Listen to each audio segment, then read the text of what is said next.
kelas loro SD wis karo aku saiki wis semene gedene Mas Gareng. Luar biasa. Nggih. Mula nek aku karo Niken kuwi ya bapak karo anak. Alhamdulillah.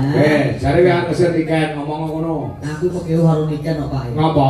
Nek kok teng mriku lho jejeran karo Mbak Elisa gak gelem oleh gak gemloroi. Hah? Ketoke loro ati peh aku sayang-sayang karo kene. Maksudnya piye? Kowe gelo karo aku, aja ngono ah. Gak apa-apa, gak apa-apa. Aku mau karo Mbak Elisa ya guyon aja kok tekan mati ya. Dadi wong lanang ki ora usah kepedenan. Sampeyan ki lho ganteng ora, sugih ora. Sampeyan nek arep ngrabi aku ki terus bondone apa? Masya Allah. Ya Allah Ken, demi kamu Ken, aku sebetulnya lumpuk-lumpuk mas kawin. Alhamdulillah wis komplit kabeh kurang masih tok nek ambil sana. Apa mas kawin, mas ero ngene. Terus dari apa nih? Kawine. Orang negeri Ngomong ki dicetake aja ngono ngomong karo cah cilik ki ora oleh ngono. ini lho, sini lho, anakku Sampeyan umure pira? aku 30 tahun. Hah? 30. 30 Mas? Iya. Sumpah? Masya Allah, nek aku pilih ono KTP ku. Aku wis sunat tenan. 30. Iya. Nek tuh milik. Lho gak ngerti kan aja nanya aku sik to, Nduk. Ya, Bang. Aku kok perlu dadi gede dhuwur lahir batin kok perlu dadi gede dhuwur nek kalih Pak Kang kok gede aku, Nduk. Lha kok jane mung karo ngono? Lah kena kahanane hanya pengen ini kok Pak gak yo mangkeren. Apa, Mbak? Maksudnya gimana? Kenapa nih sing gede? Mergo kadung pergi lho jane mengkeren. Mangkeren. Kan aku ngomong, anu Pak, cilik mesti cilik awake ngoten lho. Lah ya sing awake. Lah iya. Gede apane? TKT kuwi gede no. Dekane tak pengen duwe bojo kuwi iki lho kan. Aku aku pengen di bojo kuwi kan. Tenang lahir batin aku seneng. Sampe gelang dadi bojo. Sumpah awan mau pengen di bojo. Sampe sayang to, Dek. Sayang lahir Lah batin. ngono mau kok karo Mbak Elisa kok ngononya. Ora usah dadi ati ku gurgu biar kok gak kono. Wong kuwi asline yo seneng aku nek aku mau. Sanggup katok kok sing gede kuwi. Aku cintaku gur kowe kan. Tenan sumpah lahir batin. Dek iki tak kanani yo. Ning ojo kono-kono tenan. Nyapa? Duwi lho duwe aku.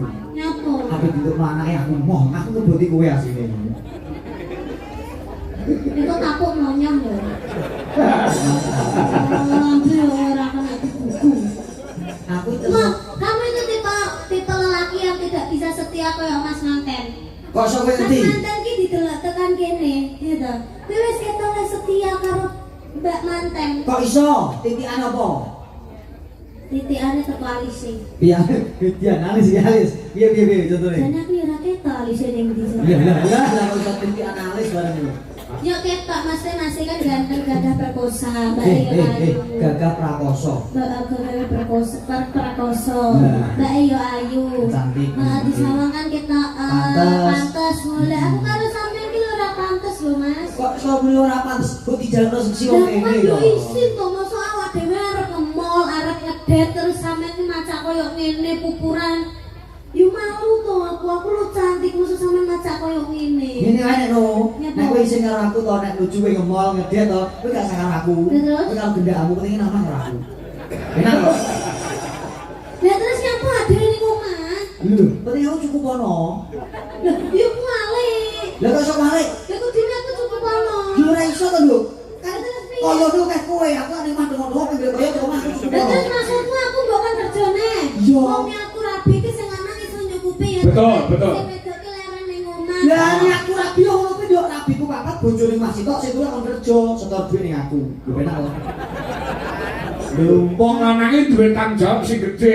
Nek perlu wong wedok iki kon ning omah kongkang-kongkang, wong lanang sing golek kaya, golek duit mbok ngopeni bojo sing ning Putri omah. apa nggak kerja, Pak? Heh? Putri apa nggak kerja? Lha iki ora gelem kok.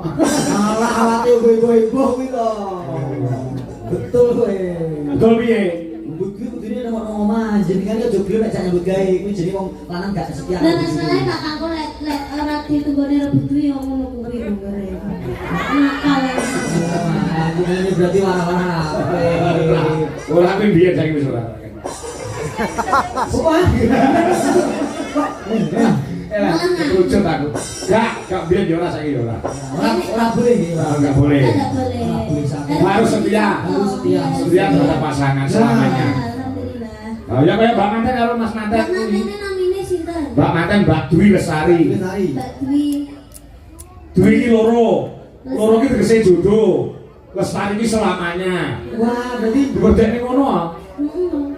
leh Masya Masa Allah. bareng ket mau ora merdekne Nek jeneng guru ngerti kuwi leh. Dan Mbak Dwi Lestari wis diredekne ganti nasi jenenge Mas sapa?